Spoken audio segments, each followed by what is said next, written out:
Welcome back to the JCPod, partner with Stare Down Sports. Stare Down greatness. You smell that? It's right around the corner, man. We are officially in the start of July. We are 1 week into July. We got a Hall of Fame game at the end of the month, which I don't lie to you. Your boy won't be paying attention to or really watching, but you know what that means? If we got a Hall of Fame game, I also don't know why that's so early. That feels so early for the Hall of Fame game. But regardless, if we got a Hall of Fame game, that must mean NFL's around the corner. And if you've been following along with the series, we've been breaking down some of these teams. We have 4 divisions to go, I believe. We'll finish AFC East this week, which today is what we're going to be talking about. Spoiler. We're going to be talking about the AFC East. We're going to talk Miami Dolphins. We're going to talk New England Patriots. Then we got the Buffalo Bills. Then we got the New York Jets on Thursday. Next week, we got an NFC team. Week after that, we'll have the AFC West. And the following week, we'll end it with, we're going to be ending it with whatever the NFC team we don't decide to do is. It just doesn't feel real, man. 46 days till week 0. 58 days till NFL week 1. I mean, wow. Yeah, it just doesn't feel real that we're that close. And like I said, there's not too much NFL news today, so it's strictly going to be just breaking down the Dolphins and breaking down the Patriots.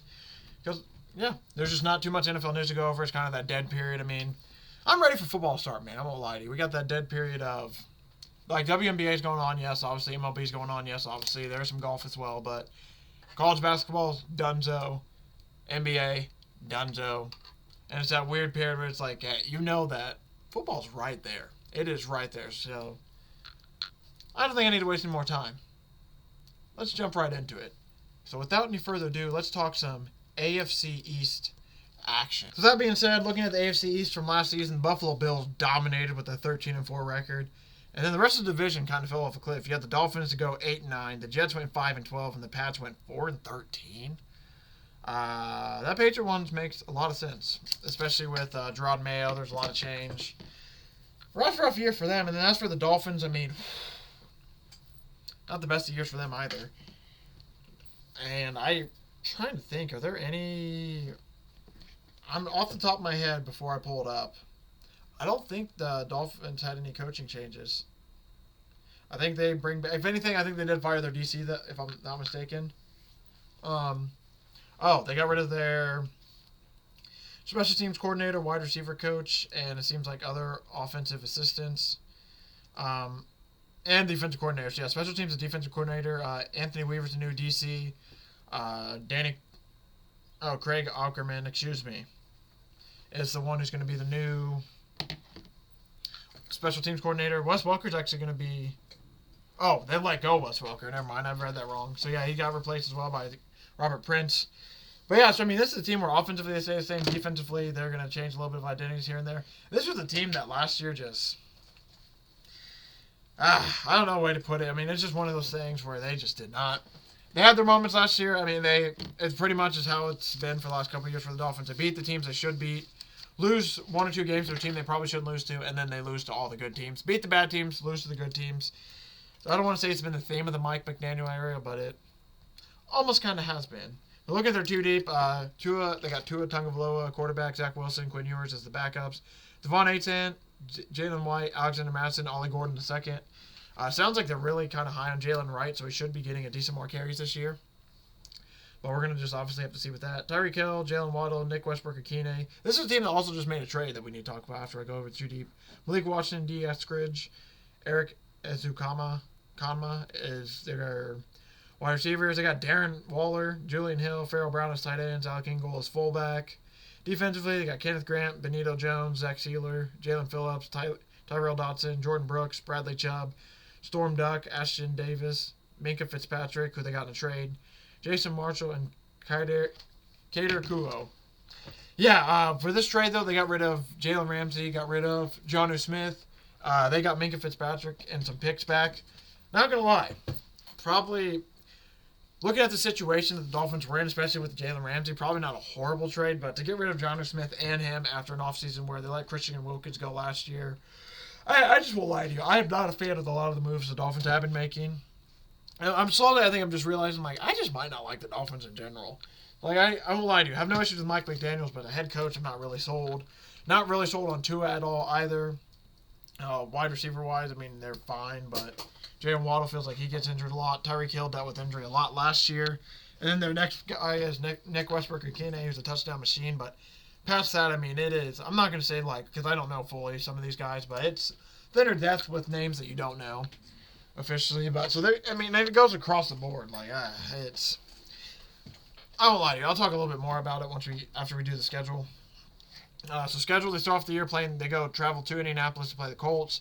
Then they're home against the Patriots, away for Buffalo, home versus the Jets, away for Carolina, home versus the Chargers, away against Cleveland, away against Atlanta, home versus Baltimore, home versus Buffalo.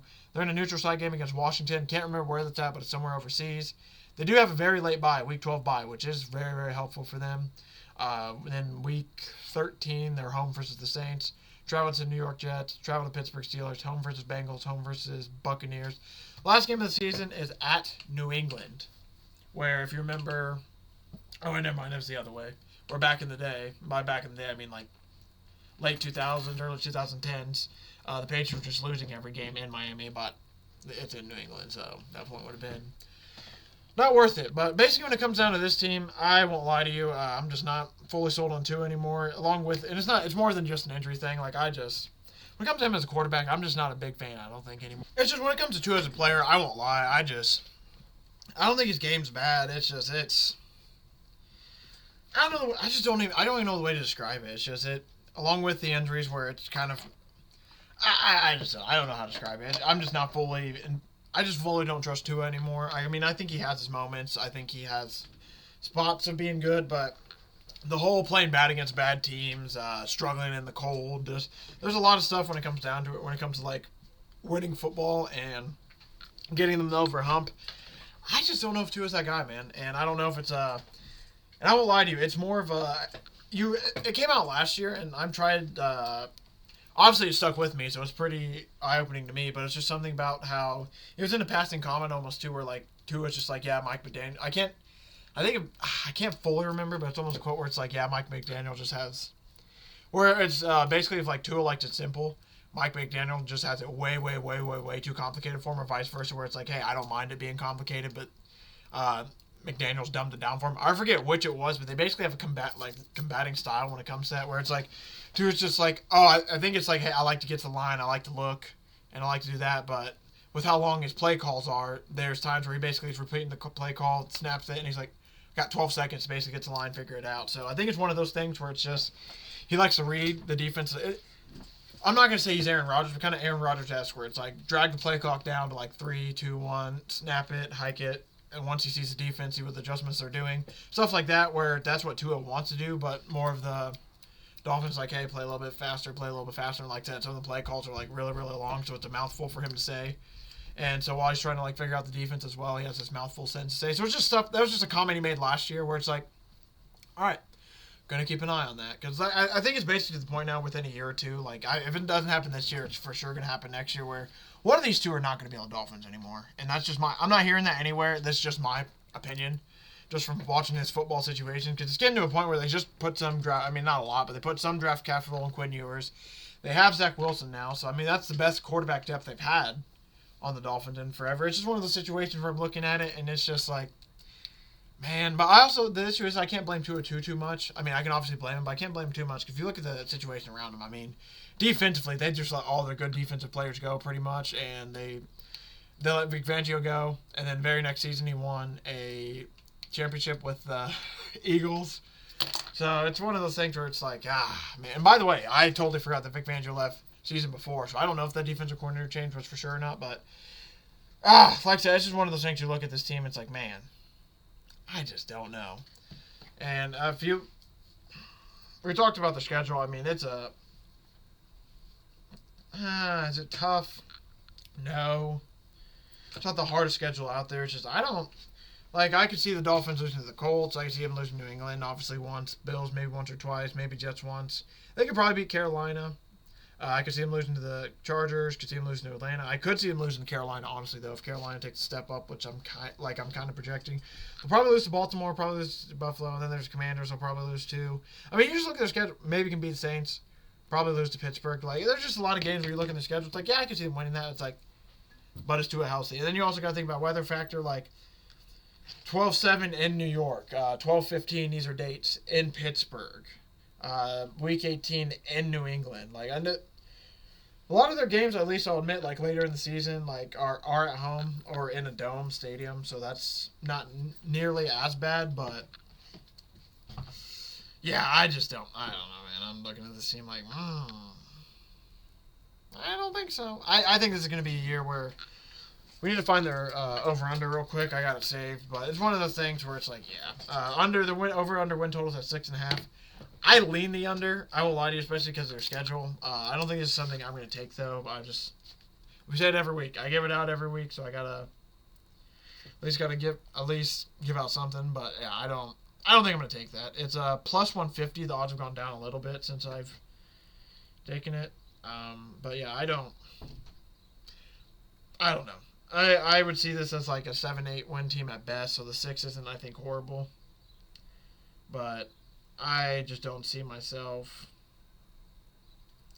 I don't see myself fully getting there to take this. I think this is one of those futures where it's like I can see it happening, but I'm definitely not in a rush to take it. I do love the odds though. For the 6.5, but like I said, if I've projected for around like 7 or 8ish wins, 6.5, it's like right there. So I think I'm kind of good on that. When it comes to some other stuff though, like I'm not gonna lie to you, I don't think this is a team that's gonna make the playoffs, so I don't really have interest in looking at some of those playoff odds, stuff like that. They have Tua for comeback player of the year, 20-1 odds, or 2,000. I guess 2,000. Yeah, 20-1. So yeah, 21. I don't know why. I was just looking at that, and I wanted to bring it up because I was thinking about it earlier. I'm like, what is he coming back from? Is it the head stuff that he's been dealing with? But that's one of those things where there's another comeback player of the year I'll bring up. Like, I guess I can bring it up now on this same topic. Darren Waller. He's like 120-1. It's like, what's he coming back from? Just retiring and being done with football? I thought comeback player of the year. I think they're trying to make it a reward where it's like somebody who overcomes like Tua has a better chance than Darren Waller. Darren Waller just retired from football because of injuries maybe, and then came back. I don't even know if it's for sure from injuries. He just basically retired from football though. Tua, he dealt with some head injuries, stuff like that, but when it comes back to the comeback player of the year market in general, I guess I'll just talk about that very briefly before we dive back into the Dolphins. That's one of those markets where it's like, all right, preseason, I don't know how you get a read on it because they have the leader being Dak Prescott. He dealt with a hammy injury last year. But he's not bad. He hasn't been bad. He just got hurt. So it's one of those ones where it's like, yeah, maybe. Aiden Hutchinson, I just don't know if he's like... I think that's a true, like, good one because he, like, got his legs shattered. And he was on pace to have an amazing season. So if he's able to come back and look anywhere decent, that's a guy I like. Christian McCaffrey, I think, is another good one. Do not mind Trevor Lawrence at all. J.J. McCarthy would be very, very interesting. And then once it hits Rashee Rice and drops down from there, like Daniel Jones, he wasn't... What? Is he comeback player of the year just because he... That's one where it's kind of tempting, maybe just because he went from being, like, cast away to, like, hey, I'm back. So it's one of those weird awards where it's like, there's some guys, like there's no way, because all he played last year and he's fine. He just played a little bad, now he's a little bit better. Like, that's one of the awards where comeback player of the year, it's, like, a little bit dusty. So I just want to bring up Tua and Darren Waller, but I think those are two guys that most likely will not be winning it. I just think that the odds are massive, so it's at least kind of looking at. But yeah, like I said, I don't think those guys are going to win it. I think some of those other names I brought up have a way better chance of winning that award, especially with what happened last season. Some other stuff I was interested in that I was looking at. Oops, we don't need to talk about that. Tyreek Hill to have the most regular season receiving yards is plus 1,400. Tempting because Jonnu Smith is not down. So my big decision was... when I was trying to figure out, like, okay, Jonnu Smith is gone. Who's going to end up getting a lot of the targets? My immediate reaction was like, oh, it's going to be Tyreek Hill. But it's like, well, there were a lot of dump-off targets. What if that turns into Waddle or Devon Achane? But, yeah, so the reason I want most rec yards, I just wanted to at least bring it up. I don't think this is another one I'm going to take. I'm at least writing in red because I might come back to it later, like, basically, like, what? That Lost Futures episode is basically coming in, like, 3 weeks. So I might come back to that in 3 weeks. But I'm not really sold on it. I don't know. I think it's not bad. It's just, since Jonnu Smith is going to be gone, I've been kind of trying to look around and be like, all right, where can some of these Jonnu targets get replaced from? Because, yeah, this is a team where I'm not fully sold in their player props either, just from the main fact, like, Jalen Waddle, I don't want to say injury prone, but he has had some injury issues. Tyreek Hill had a down year with injuries, but, I mean, he's a little bit more I'm okay with, but the real issue is just Tua. Is Tua going to play all 16 games? Is Tua going to be healthy for the full season? Are we going to get a good Tua? Like, that's just... That's where I kind of get stuck at, and it's like, I don't know, man. I just don't know. I'm close. I am close to getting there, but I'm not fully sold. It's just like I said, it's an injury thing. Every time I try to talk something positive, where it's like, yeah, I could see Tyreek Hill doing this, he could ball out, it immediately comes back to, but is he going to stay healthy? Is Jalen Waddle going to stay healthy? Because, like, who are these pass catchers? Is Darren Waller going to actually be, like, reliable enough to where the defenses cover him with respect? Defensively, the Dolphins are going to be a little bit rough, potentially, so they might need to score a little bit more on offense, which is where I'm like, okay, then I want to take these guys. Then I think about the injury. So it's just something where it's like, no matter what happens, it brings you back to the injury thing. I'm just like, not fully sure. So I'll admit, Jalen Waddle, I'm gonna write down both of these, and then I'll explain my thought process on this in general. Jalen Waddle over 950.5 receiving yards, or Tyreek Hill over 1,025.5 receiving yards. I was trying to decide.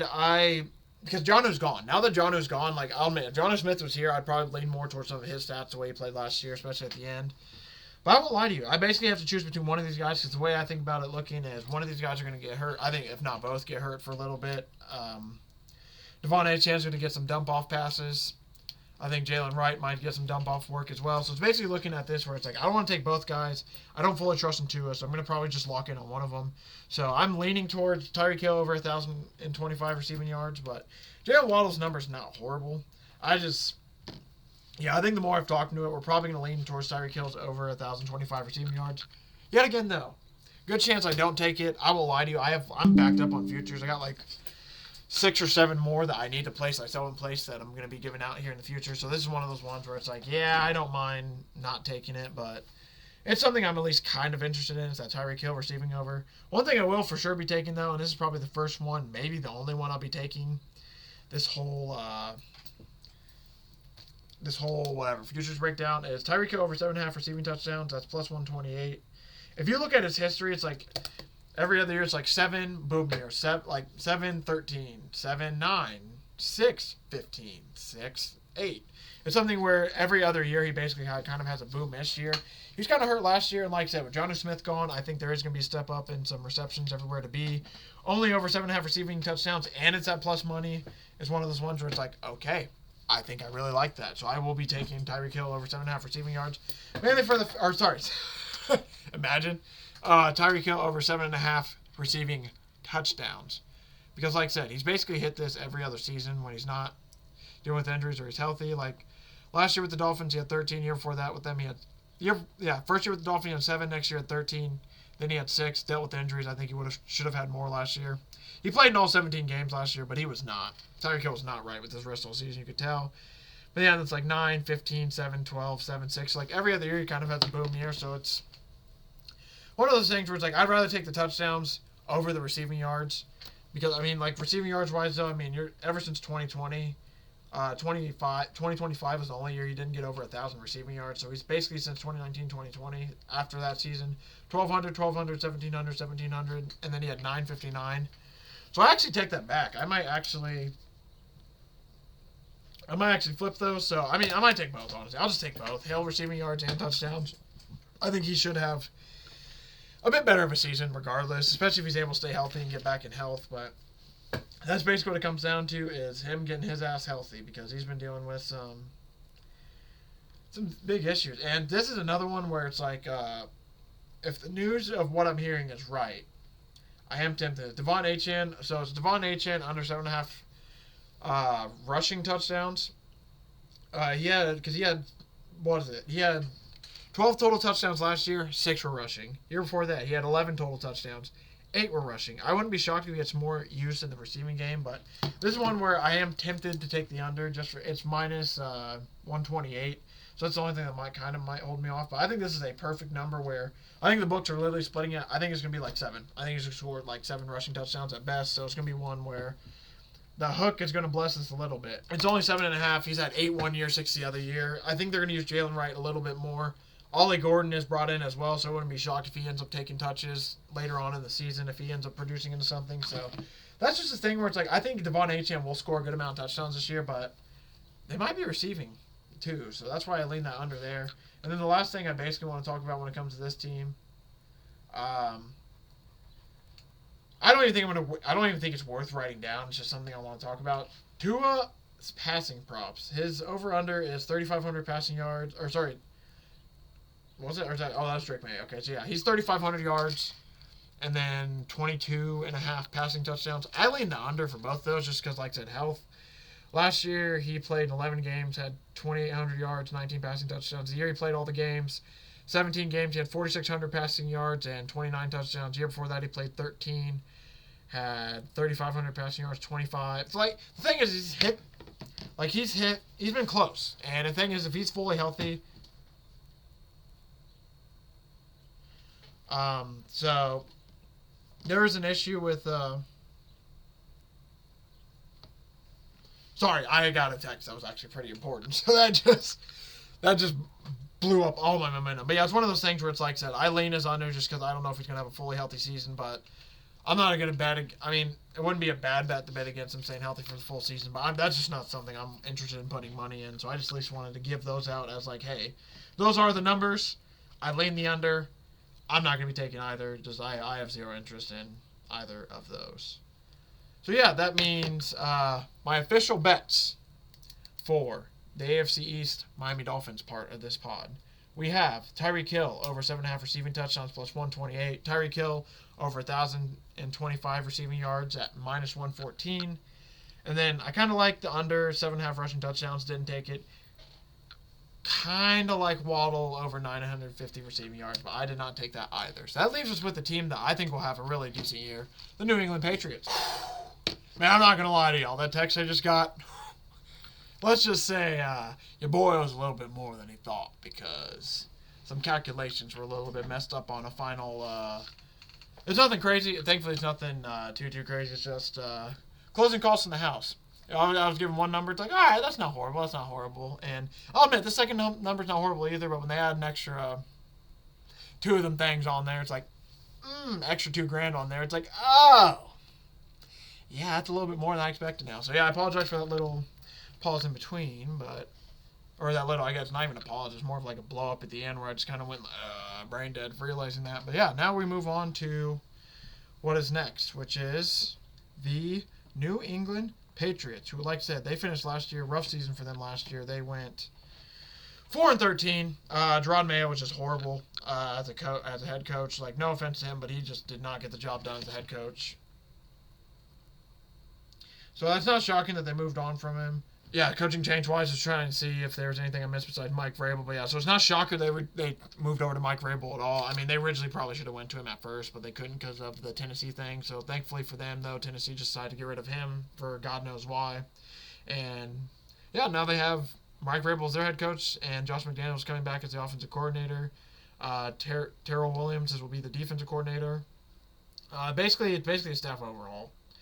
I mean, I'd say mostly, if not all of them, but mainly, like, I would say, like, 80-85% of the previous staff is just gone. Like, it's a whole new staff overall, which makes a lot of sense for a team that now Drake May is going into year 2. I'm not going to lie to you. This is a team where they're looking to bounce back and get back into the dynasty talk. I mean, this is a team that ran the AFC East for years. Now the Buffalo Bills has ran it, or like damn near decades. And now the Buffalo Bills have run it for a few years. Now this is a team looking to bounce back just a little bit. And if we're looking at their depth chart, I mean, you got Drake May starting quarterback, Josh Jobs, Ben Woldridge as the backups, Ramondre Stevenson, Trevion Henderson, Antonio Gibson are their running backs, Stephon Diggs, Demario Douglas, Kyle Williams, Matt Collins, Kayshon Boutte, and Kendrick Bourne are their wide receivers, Hunter Henry, Austin Hooper, tight ends. Brock Lamp is their fullback. Glad to see that some teams are still having fullbacks. I think it's Morgan Moses, the new addition this offseason. Michael Onwenu, Garrett Bradbury, Cole Strange, Will Campbell. I know Will Campbell's a new draft pick. Cole Strange, he's been there since Bill Belichick. But I'm not 100% sure as the rest of the line on if they're fully new or not. Can't remember. Defensively, though, you got Milton Williams, Kyries Tonga, Christian Barmore, which is awesome to hear because he dealt with some serious health issues last year. So it's nice to see him back now after dealing with all the blood clots and everything. Harold Landry III. Is this, I don't know if that's what I'm thinking of. Christian Ellis, Robert Spillane, Anthony Jennings, Carlton Davis the third. Kyle Duggar, Jabril Peppers, Christian Gonzalez, and Marcus Jones rounds out the defense. Schedule-wise, we'll just pop in the schedule before I give some thoughts. First week of the year, they're playing against Las Vegas at home. Then they travel to Miami, home for Pittsburgh, home for Carolina. Travel to Buffalo, travel to New Orleans. Travel to New Orleans. They are New England. Travel to Tennessee, home versus the Browns, home versus the Falcons, away versus the Bucks, home versus the Jets, away for the Bengals, home for the Giants. Week 14 bye, which is a clutch bye, especially for a team that I think is going to be in the playoffs. Buffalo Bills would be their next game. And then they got a away game against Baltimore, away game against the Jets, and then a home game versus Miami. So three of their 4 games that end the last season is all division, so that's going to probably be pretty good for them to fight for them positions, jousting, especially because the Miami Dolphins, I think, are the team that might contend with them a bit. I actually don't know. The Jets might end up blasting this division, man. I'm really struggling with the division order when it comes to this team. But yeah, with Mike Vrabel coming in, this is a team where I definitely think they got way better immediately with the coaching upgrade. I just think he's going to cut out a lot of dumb decisions. Not saying that Rod Mayo was a complete idiot as a head coach, but there's just stuff as a first-year head coach you aren't gonna realize. And I think Mike Vrabel's one of those coaches that he knows like the in and outs of the game. Like he knows the small little technical stuff that he didn't get away with. Able to figure some shit out. So I think it's immediately an advantage to have him as your head coach. I think he easily boosts them, like, if they were 4-13 like they did last year, I think he easily boosts them to 7-10 at the minimum. But I think this is a team that, like I said, I project them to be pretty decent this year. Win total-wise, where is this at? Sorry, I keep opening every app that's not the one that has, and has to refresh, of course. But, yeah, this is a team where I truly think they're going to step up this year. Over-under win total is at 7.5. I mean, it's over 7.5 minus 170. This is a team that I think, that's an easy over for me. Minus 170, though, I'm not going to be taking that. So, this is a team I could easily see winning 9 or 10 games. I think 10-7 is probably closer to their ceiling than not, especially with Drake May only being in his second year. But I think this is a team that definitely will make the playoffs next year. I guess I probably shouldn't say definitely, but I think this is a team that should make the playoffs. I mean, especially with, like I said, Drake May coming in the second year. I think Mike Vrabel's good for an extra few wins. And, yeah, I mean, them to make the playoffs is plus 148, so that's an easy automatic bet for me. I am going to bet they're technically, what is that? Sorry, I'm trying to think of words. Win total. Jesus, I could not think of that word. Their win total, I'm probably going to take that, but I'm probably going to just, if I can get over 8.5 whenever that line goes live, if I can find an 8.5, I'll probably take that over 7.5. Just because, like I said, 7.5 minus 172, that's just way too much juice, especially for a team that I think is going to be at least 9-8. So, why not just take the over 8.5 if I can find it? But like, I'm probably going to look around for a little bit. This is I do like them to make the playoffs, like I said, at plus 148 to make the playoffs. I think that's really good value. Especially, it's the Mike Vrabel factor. Now, if they don't make the playoffs, I wouldn't be totally shocked. Like, this could be a team where if they miss it by 1 or 2 games, it's like, damn, I thought this was the year. But, like I said, we read out the roster. I think they have a really, really talented roster for where they're at. I think Travion Henderson is going to be a sneaky good running back for them, especially. Ramondre Stevenson just had really bad fumble issues last year. Antonio Gibson was okay, but if they can get somebody who's better than both of those guys, I think it will help out the offense a lot, especially putting some pressure off of Drake May. Getting Stephon Diggs, I think, will help out the wide receiver room. Maybe not off the field, but I think I think when it comes to the game of football, I think Stephon Diggs is really talented and can help him out at least with that stuff. Another thing I do have, though, that I for sure already took, Vrabel Coach of the Year. It's plus 750. I just think that he's the second favorite for a reason. Do I even need to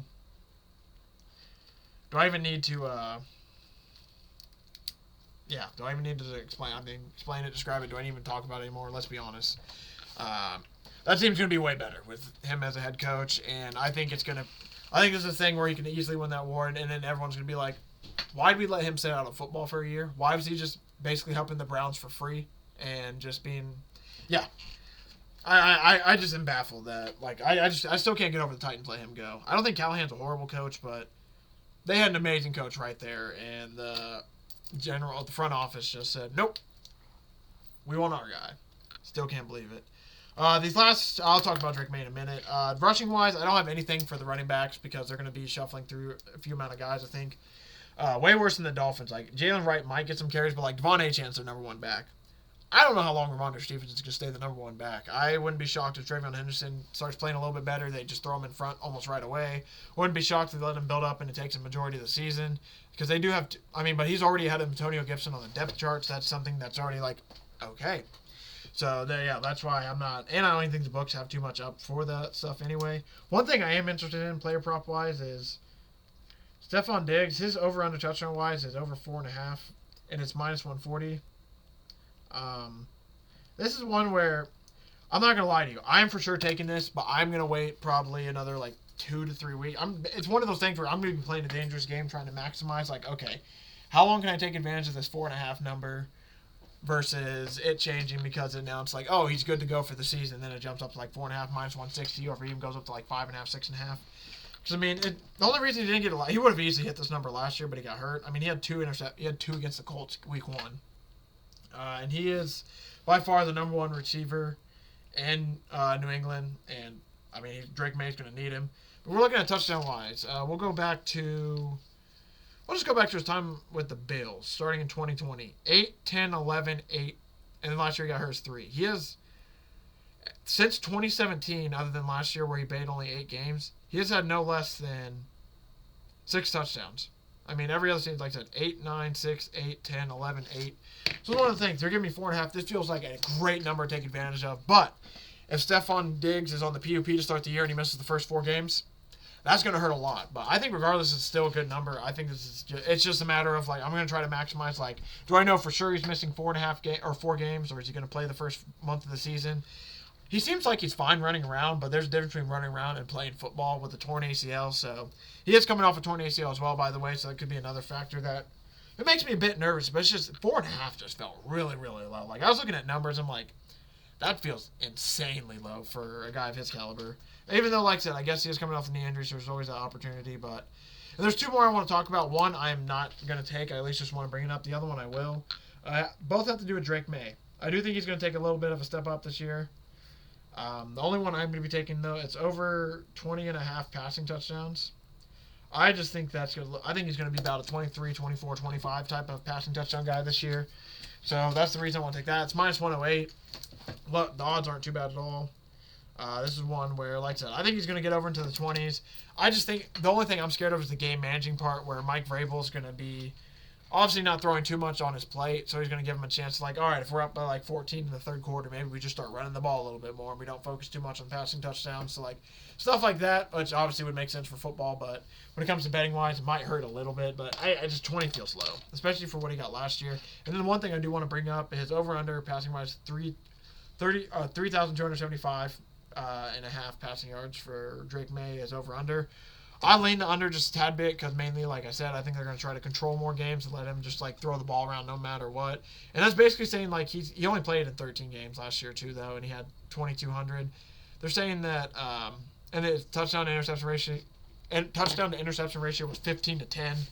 So that's one of the things there where I see that it's like, yeah. So I like 20.5. I think he's going to pass that number. But passing-wise, I'm not fully sure. I lean the under at 3,200. Just because he didn't play the full games last year, so I didn't really get a good number at it. But that's just something I'm not going to take. I'm not too really worried about, if we're being honest. So that'll probably do it. Like I said, I project this team to make the playoffs. They're going to be a really good team. I think Vrabel's going to take this team pretty far. It's just a matter of, like, how far is their actual ceiling? Where's the roof? Like, where is the ceiling, the roof? How low is the floor? I do think this is, regardless of how bad this team ends up being, it's going to be a good, like, they're going to fight hard. Like, I don't think this is going to be a horrible team by any means. They might lose some games, but I don't expect them to get, like, blown out, embarrassed, have, like, botches on the special teams, just have botches with coaching decisions. Like, a lot of stuff like that they dealt with last year, I don't think it's going to be happening again this year.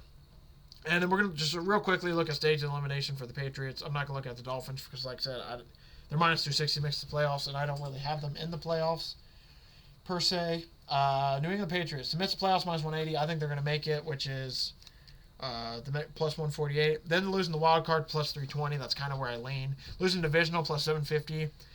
I would take either one of those two personally. That wouldn't be a bad sprinkle.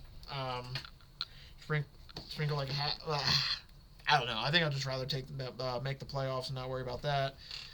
But yeah, those are just two odds I at least want to talk about. Win the Super Bowl, 7,000 or 70-1, 48-1 to lose in the Super Bowl, 20-1 to lose in the conference championship game. So this is a team where the books are like, yeah, they aren't going to make it too far, but they make the playoffs. Probably losing in the first round. But my official bets for this team, the New England Patriots. I have the Pats over 7.5 wins. The Pats to make the playoffs at plus 148. Mike Vrabel as Coach of the Year plus 750. Stephon Diggs over 4.5 receiving touchdowns. And Drake May over 20.5 passing touchdowns. Now my official futures for the whole, let's put it together. For the AFC East Part 1 futures, we have Tyreek Hill over 7.5 receiving touchdowns, plus 128. Tyreek Hill over 1,025 receiving yards, minus 114. We have the New England Patriots over 7.5 wins. We have the New England Patriots, and that's minus 172. So that's ugly. I'll probably take 8.5 if I can get that, honestly. The Patriots plus 148 to make the playoffs. Mike Vrabel plus 750, Coach of the Year. Stephon Diggs over 4.5 receiving touchdowns. And I think that's at minus like 130, 140. That's some pretty juiced odds. And then Drake May 20.5 passing touchdowns, minus 108. Those are my official futures for the AFC East. Thank you all for watching. Thanks for the support. I really do appreciate it. I will be back in this feed tomorrow. Oh, sorry. I'll be recording tomorrow. It will come out on Thursday because, like I said, your boy needed to record ahead of time. I'd be lying if I said I did. So now it's to the point where it's like in between moving and all that stuff I have upcoming because, for those of you who don't know, just bought a home. So I'll be moving over the next pretty much week. And all that stuff. So I still should plan on getting episodes out. Articles might be a little bit thin for a week or two as I deal with all that. But then the plans go back to like 2 to 3 articles a day. Obviously, we're going to be going to 3 episodes. Probably by late August into September, we'll be going 3 episodes a day. Talking college football one, NFL the other. Betting and look aheads for the 3rd episode. But that's all upcoming. And August, like I said, for the rest of for the rest of Thursday. For the rest of July, the plan is pretty simple. Finish all these breakdowns. Give out any futures I got. I might even throw occasional, I might do 3 episodes maybe the next, to end July so we can get all the breakdowns maybe done by July. That's something I was thinking about, but we'll see. Regardless, though, thank you all for watching. Thank you for the support. Really do appreciate it. Plan on more futures, videos coming out, more breakdown stuff as we get closer and ever closer to the NFL and college football season.